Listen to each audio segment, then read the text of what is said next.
All right, welcome everybody to another episode of Amazon Monthly Insights. This is for the month of September 2021, and I'm here with Nate Hogel. Nate, welcome to the show. Hey, John, thanks for having me. Appreciate it. Yeah, absolutely. So we have a decent sized list today. We have quite a few topics in kind of the general section. We have 2 in content and catalog, and then 2 in advertising to round us out. So let's dive into it. So the first update on our list is Amazon October beauty sale. Yeah, beginning this week on Monday, actually, and running for 3 weeks, Amazon will be running a beauty sales event. The event's designed to lure customers back to the site ahead of the holiday shopping season, and really focused to continue to drive the growth of that beauty and health and personal care category. Specifically during the pandemic, those categories have surged more so than many, and the timing could prove to really be optimal for promoting such consumable products for an extended period to kick off the Q4 selling period. Just some quick notes, makeup sales rocketed 40% during the early days of the pandemic in 2020 from 2019 levels, and HPC more broadly, products rose almost 60%. So by focusing on these high growth categories, consumable categories, Amazon's hoping to lure customers back to the site and re-energize spend levels on the platform, especially as we head into the Black Friday and Cyber Monday period coming in a couple of weeks. Yeah, okay, that's great. Kind of a similar topic, but next one on our list, Amazon rolls out early Black Friday, Cyber Monday deals. Yeah, this was kind of a last minute addition to the list, but a similar time, parallel time with the beauty sale, Amazon launched some Black Friday worthy deals, as they call them, across a select list of categories. In a similar motivation, right, is to as the October beauty sale is to lure customers back to the site in the run up to the Q4 holiday season. Also, with the supply chain issues, getting a jump early on shopping, really trying to get customers engaged now while we have inventory on hand before we really start running into the crunch of Q4, where we could see a lot of out of stock situations run into with our clients. So really trying to just get ahead of all of that with these two promotions and these early deals for customers. Okay, great. Next one on our list, Amazon shipping cargo for outside customers. Yeah, another move by Amazon to start competing with big carriers and something you might not consider their core business model, being shipping and fulfillment and freight. But Amazon is now shipping cargo for outside customers outside of their traditional model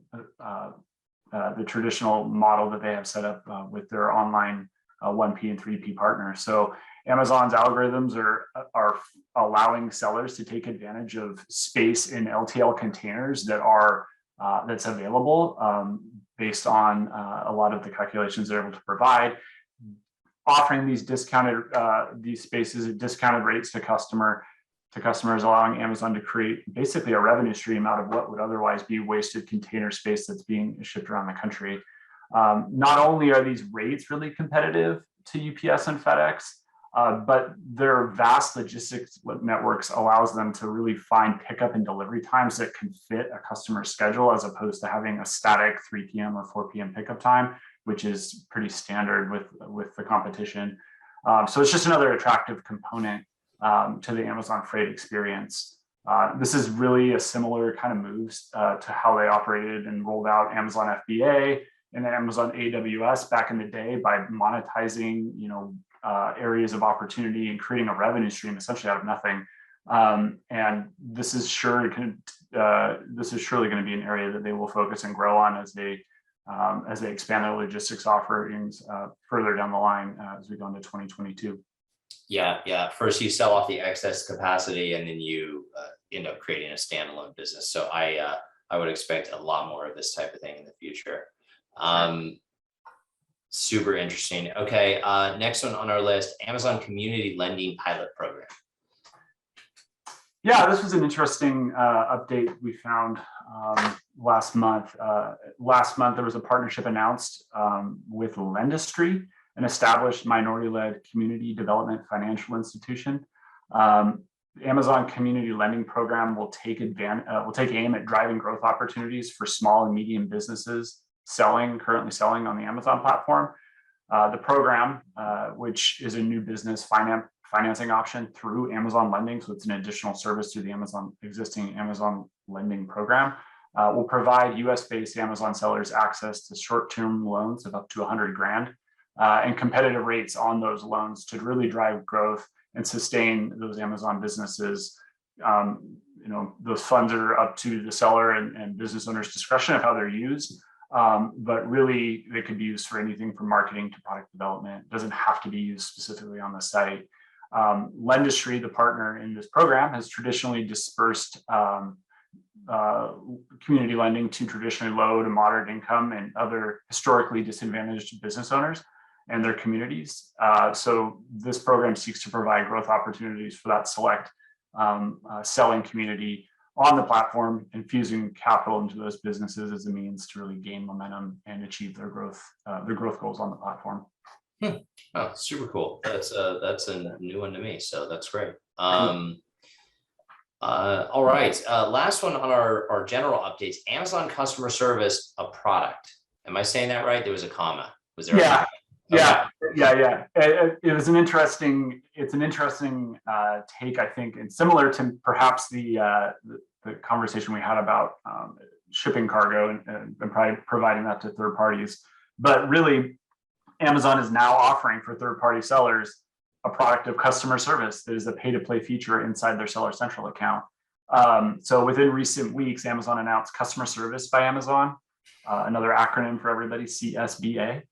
It's a program that will allow any third-party seller the opportunity to pay for access to Amazon's customer service team to interact with their customers of their specific product set. So previously, this was bundled in Amazon FBA, but they are pulling this out now to offer it as its own standalone service to really gather, or I should say, reach the market for fulfilled by merchant sellers. So you don't have to be an FBA seller to take advantage of the customer service offerings by Amazon any longer. This will really target sellers who handle their own warehousing, shipping, and fulfillment and customer service. With this holiday season approaching and the well-known, well-discussed supply chain issues and constraints at capacity and fulfillment centers, more and more sellers are going to be utilizing an FBM method, perhaps as an add-on to their FBA business or fulfillment method on the platform. And this program will then allow Amazon to really expand their customer service and product offerings to a much wider market of sellers. So it's not just those in-network FBA sellers they can target with customer service and other programs. It now becomes really full, a full offering to anyone selling on the platform, regardless of FBA or FBM designation. Yeah, I think it's interesting that they're putting more resources and capabilities into FBM. I know kind of maybe 5 years ago, FBM was really seen as a bridge to FBA. And so it was never really meant to be kind of a permanent method of fulfilling product. But I think that now Amazon's realizing there's some categories that really probably are never going to make sense for FBA and will just always be better suited in FBM. So they're starting to put more resources into that program, which I actually think is really kind of a win-win for them as well as their seller community. So that's great. Okay, content and catalog section. So we have two updates here. The first one is new listing quality dashboard. Yeah. So you guys may have, listeners to the show may have recently been inundated with messaging on this exact topic. We saw a bunch come through yesterday and the day previous, but it was announced last month, the launch of a listings quality dashboard, both within vendor and Seller Central accounts. And this dashboard is a tool to help sellers and vendors highlight and elevate important specific product information to their customers.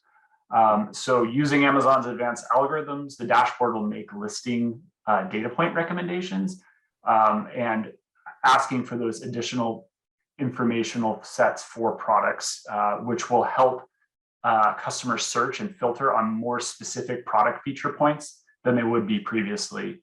This will ensure they're selecting the exact right product, and really the hope is that this will reduce returns and return rates on products over time by just making sure that the products that customers are selecting are actually what they're looking for. So in addition, it's really just to enhance the customer experience and make it easier to buy products on the site that have traditionally been more difficult. Ideally, this will prevent potential product suppressions, products that had high return rates that traditionally have been suppressed based on that information. If this automation will allow us to interject those additional data points and really make sure we're matching products with customer search, then everyone will be better off in the end. So this will really be something that is key in Softlines categories that has a lot of different data points around fit and wear and the like, consumables as well. Okay, yeah, cool. Second one on our list here, Amazon releases reorder coupons. Yeah, I thought this was interesting. Just simply the fact that a coupon, I think, can maybe be considered sometimes an outmoded version of marketing or promotion. But earlier in September, Amazon rolled out a new type of coupon within the merchandising menu of Vendor Central. The Reorder coupon is what it's called. It allows vendors to offer discounts specifically for customers who have previously purchased their products, but then have not subsequently reordered in the expected time frame. So in addition to specific badging, which you get from a coupon on the product detail page, these coupons will also be merchandised on the coupons landing page and in category landing pages.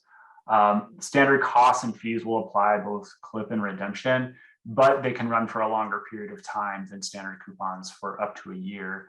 So the purpose of these coupons is really to reinforce habit formation and really drive brand loyalty, and can be just used as another way to market products as we move forward into Q4 and into 2022. That's great. Very cool. All right. Last two updates, both in the advertising bucket. The first one is release of performance-based budget rules. Yeah, this is really an interesting use of Amazon's advertising technology.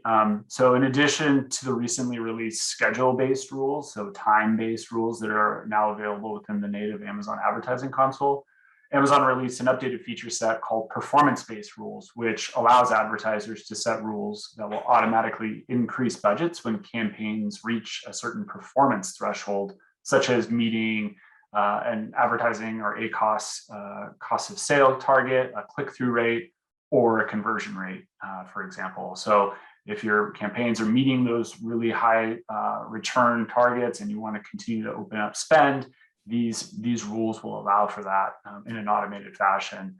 So they'll be incredibly useful as we head into Q4 and traffic spikes on the site, allowing this automation to replace typical traditional human interaction during the period will really maximize profits and hopefully minimize out of budget and campaign downtime. Yeah, super interesting. Okay, cool. Last one on our list, opportunities tab. Yeah, this is just another feature set that was rolled out within a select few of the accounts we noticed over the past month. It was a beta release that you'll see in certain accounts called opportunities. That's populated in some accounts. Within the screen, it's again just using Amazon's automation, which is making suggestions and sharing with advertisers, highlighting areas of potential leverage for improvement and return, exposure, and efficiency across the entire campaign set for a specific brand. So some examples of what will be suggested or what are suggested is fluctuations in keyword impression share. So if we're seeing positive traction on a certain keyword, that will be flagged, and you can then use that information to update your campaign strategies. Out of budget alerts, which is not necessarily something new, but pause campaigns that had high efficiency, so reflagging past performance is something that might be useful during certain periods. Sponsored brand category benchmarks, which can be set automatically, and then pause campaigns that now have on-hand inventory. So really just trying to scrape and find areas of opportunity and growth within the campaign set using automation and the algorithms to help advertisers be successful. And really, again, tying it back to kind of the Q4 period we're heading into, just any way that advertisers can find or use automation to help make their job easier and do it in a way that doesn't have to be manually monitored, we see it as a big win and something that should be leaned into. Yeah, okay, that's great. Well, that was quite a list. I appreciate it, Nate. For our listeners, if you haven't already, if you could go in and leave us a 5-star review, we would appreciate it. And we will see everyone next month when we go through our first month in Q4. Thanks, Nate. We'll talk soon. Thanks, John. Appreciate it. Talk soon.